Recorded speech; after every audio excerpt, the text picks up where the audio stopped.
네, 안녕하십니까. 목요일 명인들의 복귀 김동현입니다. 자, 제가 타이틀이 SBB를 또 화면에 이렇게 띄워드리고 있는 이유는 이번 주가 제가 여러분들께 그 시황 얘기하면서 고금리는 반드시 나중에 이제 경기 침체를 부르고 어떤 금융 시스템적인 트러블이 분명히 나올 수 있고 그건 그때 가서 보자. 지금은 뭐 알 수가 없다. 어떤 얘기가 나올지. 근데 그런 그 상황들 제가 이걸 얘기를 시작을 하기 전에 잠깐 이게 지금 화면이 다음 그림으로 제가 넘겨서 보여드릴게요. 제가 색이 좀 잘 보이게 시간 오늘 얘기할 게 많으니까 바로 들어갑니다. 자. 애초에 제가 그 예상했던, 그러니까 좀 막연하게, 좀 추상적이긴 하지만 제가 예상을 했던 건 이거예요. 여러분들께 계속 말씀드렸지만, 뭐, 노랜딩은 우스운 얘기다. 예, 노랜딩은 이거는 뭐 그냥 넌센스라고 생각을 합니다. 이건 아니고요. 예, 이건 되게 어려운 거고, 결국은, 금리를 가파르게 올렸잖아요? 가파르게 올렸어요. 근데 지금 버티고 있죠. 왜냐하면 고용이 견고하고 그리고 인플레이션이 아직까지 높으니까 금리를 계속 올리잖아요. 0.5에서 이렇게 빠른 속도로 5%까지 올린 거니까 4.75가 상단이니까 지금 현재 이번에 25bp를 올리면 5고 안 올리면 4.75에서 멈추는 건데 하여튼 뭐 이 정도까지 금리를 1년 만에 올렸기 때문에 이건 엄청나게 빨리 올린 겁니다, 여러분. 제가 지난번에 한번 그래프로 보여드렸죠. 지금의 금리 인상 속도가 얼마나 빠른 건지를. 이걸 과연 다 견딜 수 있느냐. 여러분들만 하더라도 우리나라 국내 가계대출 여러분들 뭐 주택대출 대부분 받아서 집 사신 분들은 아실 거예요. 뭐 내가 예를 들어서 은행에 뭐 한 100만 원 내던 분들이 지금 한 200만 원 내지 않습니까? 그러면 그 100만 원만큼 나의 가처분 소득이 줄어들잖아요. 이거 실물 경제 데미지가 없을 수가 없죠. 이게 어떻게 없을 수가 있어요. 기업들 마찬가지입니다. 기업들 조달금리, 회사채 금리가 그만큼 올라가는 거고 미국의 모기지 채권 금리도 올라갔어요. MBS도 장기 40년물 모기지 금리가 지금 8%, 9%까지 이렇게 올라갔잖아요. 이게 어떻게 노랜딩이 돼? 말도 안 되는 얘기지 이거는. 그러니까 중개한 거예요. 그냥 주식시장이 좀 괜찮으니까 막 말고 이건 진짜 말 그대로 장밋빛 꿈을 꾼 거고 이런 일은 없고. 그래서 저는 결국은 궁극에는 어떤 상황을 예상을 하고 봤냐면 제가 하이힐드 스프레드를 계속 보여드린 게 이건 결국은 실물 경제가 악화될 수밖에 없다. 결국은 저는 그렇게 거의 확신하거든요. 아니 금리를 0.5에서 5%까지 올렸는데 이게 어떻게 그냥 지나가냐. 연착륙도 좀 뭐랄까 너무 꿈에 부푼 얘기예요. 연착륙이라는 것도 어쨌거나 내려앉는 거 아닙니까? 좀 부드럽게 내려앉느냐, 하드랜딩 추락하느냐, 뭐 홈크래시 추락을 하느냐, 아니면 막 좀 뭐 바퀴 하나 부러지고 뭐 이렇게 떨어지느냐인데 결국은 실물 경제 악화가 나오고 그 실물 경제가 악화되면 그리고 더군다나 이렇게 금리가 높으면은 이 실물 경기가 악화되면은 이제 가처분 소득이 줄어들고 기업들의 경우에도 매출이 줄고 가게도 소득이 줄잖아요. 그럼 어떻게 돼요? 그 연체율이 올라가잖아요. 그죠? 연체율이 올라가고 기업과 가게 연체 부담이 커지면 이게 은행 입장에서는 뭐예요? 이거 부실 채권이 되는 거 아니에요? 은행 부실 채권 늘어나는 거 아닙니까? 그러면서 금융권 부실화가 증가돼서 거기에서 이제 은행 위기로 가는 거거든요. 저는 이렇게 예상을 했는데 제일 마지막 끝단이 여기라고 저는 생각을 했는데 진짜 저는 그렇게 해서 그래서 뭐 연말 하반기로 오히려 나는 좀 걱정을 한다 이런 말씀을 드렸죠. 그리고 그때 가서 보자. 왜냐면 그거는 그냥 이게 구조로는 이렇게 가지 않을까? 인데 그래서 이제 이렇게 되면은 시스템 위기로 가는 거는 당연히 정부가 차단할 거니까 그때 가서 금리 인하하고 완화로 가는 거다. 그래서 제가 계속 얘기했던 게 완화로 가는 과도기에 위기가 올 거다. 이걸 걱정을 했던 건데 근데 지금 재밌는 게 얘가 제일 앞에 나왔죠. 예, 지금 상황 자체가 이게 지금 튀어나왔어요. 그죠? 은행이 지금 제일 앞에 나왔어요. 그렇게 되면은 제가 생각할 때는 이 역순이에요. 이렇게 갈 가능성이 높아요. 이 역순이면 뭐예요? 이 역순이면은 이제 어떤 식이 되냐? 이제 여기서부터가 이제 오늘 말씀드린 내용의 시작인데, 자, 제가 말씀드린 요 내용을 조금 이제, 이건 이제 제 개인적인 인사이트이긴 하지만, 자, 얘는 일단 해결됐어요, 여러분. 이 실리콘밸리 뱅크 사태는 일단은 뭐 해소가 됐다고 보시면 돼요. 해소. 근데 해소된 방법이, 자, 얘네들이 좀 운영을 좀 과격하게 하긴 했어요. 근데 얘네들이 문제가 어디서 됐어요? 미국채를 사가지고. 그죠? 미국채를 사가지고, 미국채 안전한 거예요. 물론 듀레이션이 너무 긴 장기국채 위주로 네이키드로 샀다는 건 문제가 돼요. 이젤 옵션이나 이런 거 걸지 않고, 해칭도 하지 않고, 완전 네이키드로 그냥 듀레이션 아주 긴 장기국채를 샀기 때문에 변동성 엄청 크게 오픈된 거거든요. 그래서, 이것도 이제 유동성 파티가 이제 팬데믹 상황 때 미국에서 돈을 막 풀어주고 그 돈을 풀어준 영향으로 크립토가 가상자산이 급등하고 그 가상자산을 주로 실리콘밸리 IT 종사자들 대부분 다 했어요. 제 주변 지인들도 판교에서 뭐 스타트업하고 개발자 친구들은 이번에 코인 같은 걸로 돈을 많이 벌었다가 주저앉았죠. 벌었다가 못 챙기고 주저앉은 친구들도 많고 한데 어쨌거나 그런 유동성이 좋아서 자금 환경이 워낙에나 좋다 보니까 대출 안 하는 거예요. 대출 안 하니까 남는 돈이 너무 몰려 들어오니까 그 돈을 미국채에 투자했던 거예요. 다른 데 투자한 것도 아니고 미국채에 투자했다고. 그 서브프라임 모기지 때는 말 그대로 부실화된 비우량 모기지 채권을 가지고 그걸로 파생 상품을 만들어 가지고 뭐 10배, 20배 이상 이렇게 승수로 돌려 가지고 그게 레버리지 효과가 말도 안 되게 커져서 익스포저가 계산이 안 되는 그런 위기가 있었던 건데 이건 미국채라고. 그러니까 문제 요인이 미국채이고 그리고 이 SVB 사태 근간에는 자, 은행의 계정에 이제 자본이 있고 자본 항목이 있고 부채 계정 있잖아요. 이건 어디서 문제된 거예요? 자본이 예금에서 문제된 거예요. 여기서 문제가 된 거잖아요. 여기서 문제가 된 거예요. 부채가 문제가 된 게 아니죠. 그리고 평가액이 떨어진, 그러니까 채권은 만기 보유하면은 원금 보장이에요. 예, 만기 보장하면 원금 보장이 되게 장기채 갖고 있으니까 장기채 가지고 있으니까 당장에 만기까지는 갈 수 없는데 지금 유동성이 악화되고 뭐 그러다 보니까 이제 실리콘밸리 기업들이나 스타트업 쪽에서 이제 예금을 찾으려고 보니까 은행이 갖고 있는 돈이 손실이 나 있어가지고 그걸 내주기 위해서 손해를 보고 팔고 그러다 보니까 자본이 부족해가지고 증자하다가 실패해가지고 이렇게 된 거거든요. 근데 문제가 여기잖아. 여기. 이게 문제가 여기라고요. 그러니까 이 미국채가 크랙이 생긴 거라.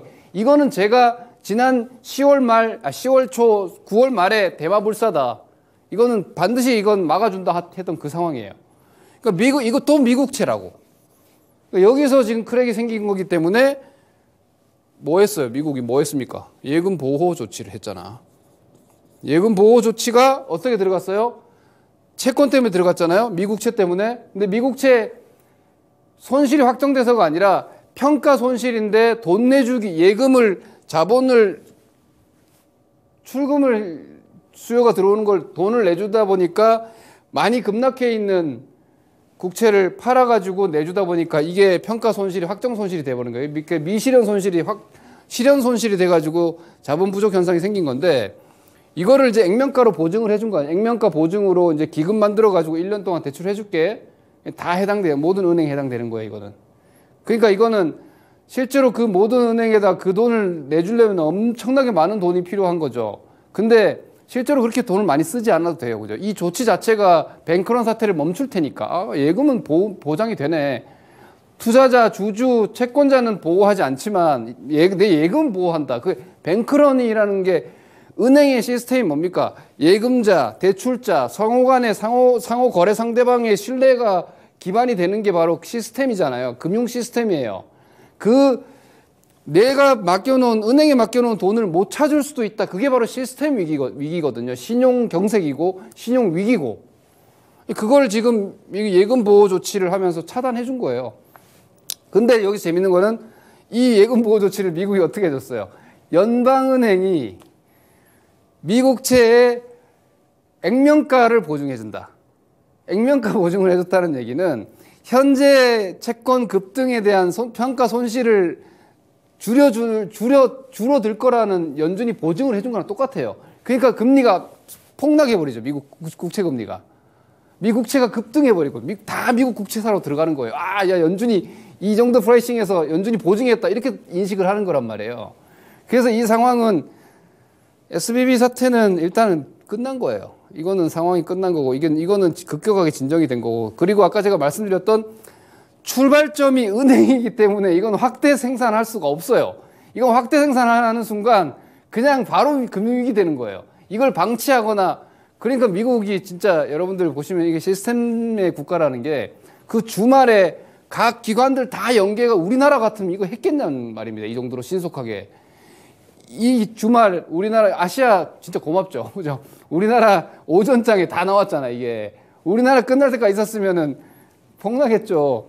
근데 우리나라 오전장에 이 조치들이 다 발표돼 가지고 쫙 또 우리도 돌아서 반등했는데, 근데 관건은 이제 금융권은 원래 구제를 해주면 규제를 해요. 그러니까 그 은행권은 규제 강화가 앞으로 될 거예요. 그러니까 이제 은행들의 대출 태도 같은 거는 빡빡해지죠. 그래서 제가 역순으로 갈 수 있다라고 말씀드린 게, 이렇게 되면은 은행들이 자본 확충을 해야 되니까 예금을 더 많이 받아야 될 거 아니에요. 그러려면 은행들이 뭐 하겠어요? 이자를 올릴 거라고. 예금 이자를 계속 높게 부를 거라고요. 연준의 기준금리와는 별개로 가상금리 같은 걸 올려가지고 예금을 계속 높게 불러서 자금을 유치하려고 하겠죠. 그럼 당연히 대출 금리도 올라가지만 역으로 대출 태도는 되게 약해진단 말이에요. 당연한 거 아닙니까? 자본 확충을 계속 해나가야 되니까. 그러기 때문에 이게 이제 오히려 은행권의 대출 태도가 좀 약화될 수가 있어요. 그러면 시중의 유동성이 오히려 좀 타이트하게 옥죄는 효과가 생겨요. 이거는 연준의 긴축하고 같은 현상인 거예요. 실질적으로 연준은 은행에다가든 돈을 풀지만 은행권에서 시중으로는 돈이 많이 안 풀리는 상황이 되는 겁니다. 그래서 제가 역순으로 오히려 이렇게 되면 회사채 금리도 당연히 뛰어 올라갈 거고, 기업들의 자금 조달 금리가 올라가요. 그 자금이 좀 더 경색이 될 수 있고, 그러면 이제 제조업이나 이런 쪽에서도 이제 거래 상대방 이제 예를 들어서 뭐 대금 결제라든지 뭐 이런 것들에 있어서 뭐 매출 채권 관리나 이런 데 있어서 서로 간에 좀 되게 타이트한 상황이 될 수 있다는 거예요. 그래서 이게 은행 쪽에서 먼저 터졌기 때문에 바로 크게 빵 터뜨릴 수는 없어요. 이건 터뜨리면 다 죽기 때문에.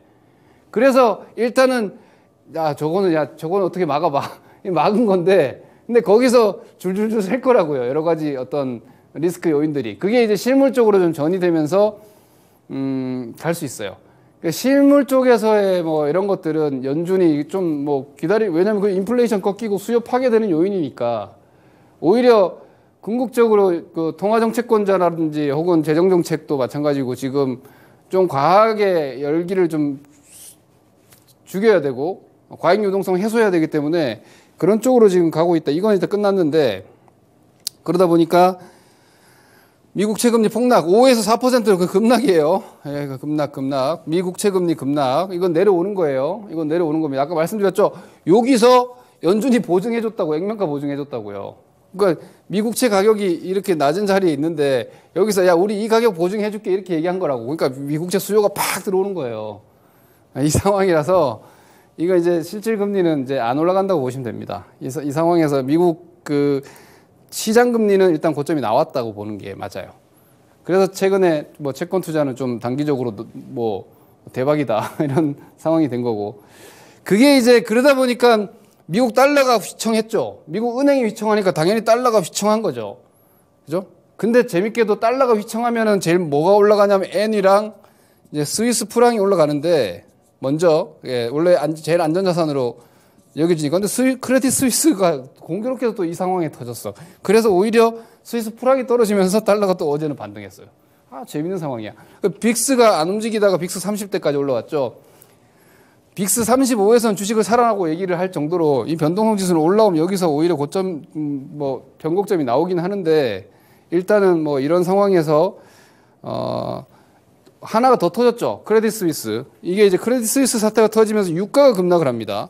그러니까 이게 이제 조금 더 큰 상황인데, 저는 이렇게 보거든요. 저는 여전히 글로벌 금융시장에 칼자루는 항상 미국이 쥐고 있다. 월가가 가지고 있어요.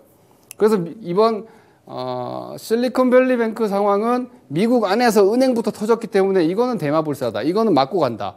라고 저는 생각을 했는데 크레딧 스위스는 상황이 어떻게 될지 좀 봐야 될 것 같아요. 왜냐하면 이거는 미국 밖이 유럽이잖아요. 예, 유럽이고 이쪽에서 문제가 생기면은 힘든 건 미국이 아니라 유럽 쪽이 좀 더 물론 이게 제가 쭉 보여드릴게요. 이게 이제 하이힐드 채권 스프레드인데 이게 4.75로 좀 올라왔어요. 하지만 절대적으로 그렇게 높은 수준은 아니고요.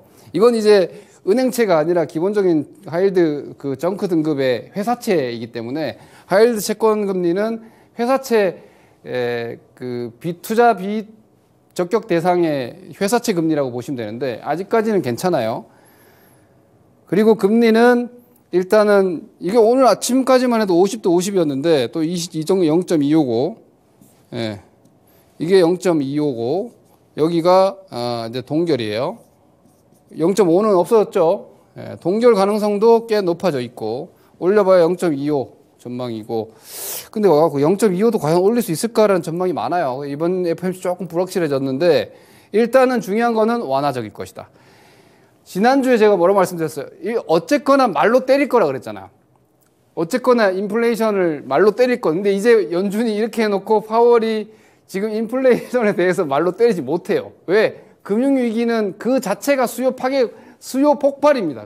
수요가 위로 폭발하는 게 아니라 수요가 그냥 소멸되는 정도로. 완전 수요 파괴가 가장 확실한 수요 파괴는 금융위기거든요. 그런 상황에서는 오히려 시장을 진정시켜야지 시장에다가 매를 댈 상황이 아니기 때문에 어쨌거나 FOMC는 완화적일 것이다 라고 보시면 되고 그러니까 이게 크레딧 스위스 쪽에 추가적인 확산이 아니면은 오히려 금융위기란다 FOMC까지는 뭐 상황 나쁘지 않을 거예요. 근데 문제는 이제 크레딧 스위스 상황인데 얘네들은 뭐 갑자기 생긴 일이 아닙니다. 2021년에 이걸 아셔야 됩니다. 2021년에 영국의 그린실 캐피털이랑 그리고 우리나라 그 한국계 빌황 많이 들어보셨죠? 이게 레버리지 썼다가 완전히 박살났던 이게 아케고스 캐피탈, 그린실 캐피탈 이쪽에서 그냥 만세했잖아요. 만세 불렀잖아. 여기다가 네이키드로 투자를 엄청 많이 했다고 이 CS가. 그래서 이쪽에서 익스포저가 엄청 많았던 게 확인돼 가지고 여기서 이미 크게 예금들이 빠져나갔어요. 이게 크레딧 스위스 부시라는 하루 이틀 얘기는 아니에요. 갑자기 튀어나온 얘기는 아니고요. 그리고 이제 이 지분을 사우디아라비아 이제 국립은행이 9.9% 가지고 있어요. 10%를 이상 가지고 있으면은 여러 가지 이제 대주주 규제가 들어가기 때문에 이번에 또 그 얘기를 한 거예요. 그러니까 여러 가지 더 지분을 추가 투자, 그러니까 지분을 추가 투자하는 건 돈을 더 넣는다는 얘기잖아요. 여기다가 추가 자금을 지원하면은 규제를 받기 때문에 추가로 지원 안 한다 이렇게 얘기하면서 CS가 폭락을 한 거예요. 그러면서 오히려 이번에 그 회계 보고서에서도 뭔가 좀 부정한 부분들 내지는 우리로 따지면은 감사 한정 의견 뭐 이런 게 나왔단 말이에요. 그러다 보니까 이 크레딧 스위스도 지금 뱅크런 사태가 벌어지는 게 아니냐. 근데 중요한 거는 얘네들은 규모가 달라요. 규모로 보면은 사실 SBB뱅크보다는 뭐 한 3배 가까이이긴 한데 중요한 거는 이 절대 금액 3배가 아니라 글로벌 금융시장에서 차지하는 위상이에요. 위상. 크레딧 스위스는 글로벌 은행이에요. 글로벌 투자 IB입니다. 그 SBB뱅크 같은 경우는 실리콘밸리 은행 같은 경우 미국의 좀 특수한 지방은행이고 그러니까 이 여파가 다르죠. 글로벌 시장에. 특히 우리나라 같이 글로벌 유동성에 좌우되는 상황에서는 이거 주시해야 됩니다. 얘네들 같은 경우에는 세계 9대 투자은행 중에 하나고요. 그리고 금융안정위원회, 국제금융안정위원회가 선정하는 글로벌 시스템에서 중요한 은행, GSIB 30곳에도 들어갑니다, 이게. 그래서 얘네들이 문제가 되면은 그 크레딧 스위스 관련한 만약에 부실 채권이나 이런 쪽에 익스포저 노출되는 투자은행들이 아주 많을 거라는 거예요. 그러면 그 은행들 같은 경우에 이것도 은행 시스템에서의 거래 상대방 위험이 되는 거잖아요. 제가 은행 시스템이라는 것 자체는 내가 돈 빌려주고 저기다 빌려오고 은행들 같은 경우에는 사흘짜리 단기물 가져오고 하루짜리 거래도 막 이렇게 한단 말이에요. 근데 이게 얽히고 설켜 있는 이 시스템이 하나가 딱 부러지게 되면은 연쇄적으로 경색이 생길 수 있어요. 그게 바로 신용경색이거든요. 그래서 지금 다 자꾸 2008년도 얘기를 하는 거예요. 왜냐하면 그때가 이런 상황이었기 때문에. 물론 SVB 사태는 일단 지나갔고 그거는 연준이 틀어막았는데 이게 지금 CS 문제는 미국 은행이 아니기 때문에. 왜냐하면 베어스턴스, 리먼 다 미국 은행이었는데 이건 지금 CS잖아요. 그때 당시에도 금융위기 생겼을 때면 소시에테 제네럴이나 이런 프랑스 은행 같은 쪽으로도 번지긴 했는데 지금 제가 아까 말씀드렸던 시발점이 미국이고 미국의 은행이면 이거는 봉합하고 간다. 근데 이게 만약에 문제가 유럽 쪽에서 나오는 거라면은 과연 미국이 앞장서서 막아줄 거냐라는 거예요. 그러니까 미국은 지네 금융사들 위주로만 이렇게 보호 조치를 해버리면은 유럽 바깥에서는 유럽에서 조치를 해줘야 되잖아요. 그래서 일단 스위스 쪽에서는 여기에다가 당장 단기적으로 자금 투입을 했는데 이걸 잘 보셔야 될 것 같아요. 우리가 중요한 건 이게 문제가 되느냐 안 되느냐가 아니라 이게 우리 주식, 내 주식, 우리 주식에 어떤 영향을 끼치느냐잖아요. 여기서 중요한 거는 글로벌 IB들이 현금 확보 상황, 현금 부족 내지는 절대적인 안전자산인 현금화 이렇게 가버리면 이거는 묻지마 매도예요. 가격을 상관하지 않고 던져요. 그게 제일 무서운 매도입니다, 여러분. 우리는 이게 만약에 추가적으로 더 확대돼서 진행되는지를 보고 만약 그 상황이라면은 이거는 깊이를 알 수가 없어요. 얼마나 위험이 더 큰지 몰라요, 이거. 그 규모도 모르고. 그리고 지금은 아직 뭔가 노출되지도 않았어요. 그러니까 만약에 그런 상황이면 나 지금 내 주식 지금 마이너스 10%인데 중요하지 않아요, 여러분. 어디까지 떨어질지 모르니까 묻지 마라. 우리도 현금을 뭐 20, 30% 이상 뭐 많게는 50%라도 만들고 가야 될 수도 있어요. 근데 어제 오늘로 보면 괜찮다. 왜냐하면 글로벌 이게 지금 골드만삭스인데 골드만삭스 일단은 300대에서 지켜졌죠. 골드만삭스 $300를 좀 잘 보셔야 될 것 같아요. 골드만삭스 주가가 주가가 제일 빨리 보여주거든요. 얘가 만약 300 이하로 더 떨어지고 뭐 이런다. 그러면 좀 계속 긴장하고 있다가 외국인 만약에 좀 아침에 팔고 아침에 프로그램 매도 막 나오고 환율 치솟는다 그러면 현금을 내일이라도 다음 주라도 좀 만들어야 될 수도 있어요. 여기서 진짜 2000트로 내려갈 수도 있는 거예요. 제가 지금 단언할 수는 없어요. 이거는. 이 상황은 저 오늘도 주식 안 팔았어요, 여러분. 오늘 아침에 딱, 괜찮네, 오늘 여러분 괜찮아요. 그리고 우리 생방송 리딩에서 하나도 안 팔았어요. 왜 2차전지 이런 주식들은 워낙 좋으니까, 더구나. 굳이 팔 필요가 없는데, 만약에 이런 상황들이 CS 상황은 지금 어떻게 될지 저도 모르겠어요. 근데 이게 만약에 더 확산되고, 재생산되면서 오히려 위험이 봉쇄되고, 축소되는 게 아니라 더 커지고 번진다. 그러면은 이게 SVB 사태처럼 미국 연방은행이 막아주는 상황이 아니라는 게 문제예요. 그럼 ECB가 나서야 되고 막 이래야 되는데 그것까지 또 확인해 봐야죠. 그러니까 이런 상황들이 아직은 유지되고 있다는 걸 좀 주의하셔야 될 것 같습니다. 그래서 결국은 아직까지는 제가 지금 뭐 여러분들 겁주려고 한 건 아니고요. 지수로 보면 뭐 사실 시장지수 기술적 이런 게 별 필요가 없어요. 왜냐하면 지금은 뭐 시장지수 기술적 여기에 달려있는 게 아니야. 제가 아까 말씀드렸다시피 지금 시장의 가장 중요한 요인은 이 상황, 이 크레딧 스위스 상황이 더 확산 되는지가 제일 중요해요. 이게 CS 상황이 만약에 더 커지고 이게 좀 더 증폭된다. 그래서 아마 아침마다 여러분들 보셔야 되는 게 외국인 포지션이에요. 외국인이 선물 그리고 현물 그리고 외국인 선물, 현물 보통 프로그램을 때린단 말이에요. 초반에 프로그램 나오는 강도 이런 걸 보시면서 이거 외국인들 물량 던진다. 지금 어제 오늘 그제 많이 안 던졌어요. 크게 던진 거 아니에요. 오늘도 뭐 보시면은 선물은 오히려 매수했잖아요. 근데 외국인들이 이렇게 만약 내일이라도 뭐 다음 주라도 만약에 골드만삭스 막 300 이하로 더 떨어지고 근데 외국인 던지기 시작한다. 그러면은 거기서 오히려 안전자산 선호 현상과 현금 확보가 시작돼 버리면은 이건 조금 조심하셔야 돼요. 이 가정이긴 한데 왜냐하면 이건 대비를 해야지 우리가 대응할 수 있으니까 아직은 그거 아니더라 이거예요. 네, 그렇게 좀 주의하시고 그리고 더더구나 지금 시장 상황이 여러분 이렇잖아요. 시장이 이렇게 가고 있잖아요. 근데 지금 이게 LG 엔솔인데 이거 거기 들고 있죠. 그죠? 이거 셀트리온 고개 숙이고 있죠. 이거 하세요, 이거. 지금 제일 안전한 건 이쪽이에요. 왜냐? 자, 세상이 어려워. 세상이 뭐 어떻게 될지 모르겠어. 경제가 어떻게 될지 모르겠어. 아, 모르겠어. 근데, 2차 전지 좋아. 전기차 좋아. 경기 모르겠어. 경기 민감주 재미없어. 그죠? 산업재 제가 포지션 더 줄여야 될 것 같다 말씀드리고 있어요. 왜냐하면 우크라이나 재건에 직접적으로 링크되는 종목들은 좀 버티셔도 될 것 같은데 그 외에는 산업재 같은 경우는 다 경기 쪽으로 가잖아요. 아, 이거 어렵고 힘들고 모르겠는데 2차 전지 좋지. 그리고 친환경은 좀 물려 계셨어도 이거 아직 좋거든요. 그죠? 산업 자체가 전망이. 그러니까 이런 거는 그냥 뭐 시장 때문에 떨어졌다가 나중에 다시라도 올라와요. 그러니까 제일 안전한 건 지금 여전히 확실한 성장주군, 2차 전지를 필두로 해서 뭐 과열 종목 일부는 좀 경계하시더라도 뭐 엔솔 같은 과열 아니잖아요. 이런 거는 그냥 하시자. 그러다가 만약에 좀 이상하다 싶으면 이런 거를 팔아야 될 것 같은 다른 건 다 팔아야 되는 거 아니에요?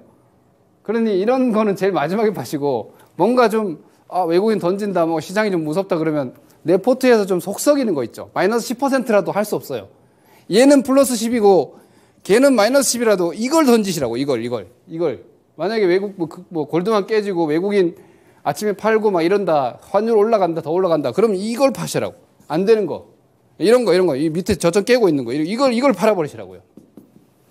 그 정도의 관리 대응을 당분간은 좀 하셔야 되지 않을까 싶습니다. 제가 오늘 답을 내려드릴 수 있는 시장은 아닙니다. 하지만 저는 이런 점을 보고 있고 현재 이런 상황이라는 걸 제가 읽고 있는 정도의 의견을 좀 공유를 해드렸으니까 한번 공부를 좀 해보시기 바랍니다. 다음 주에 뵙겠습니다. 감사합니다. 김동현입니다.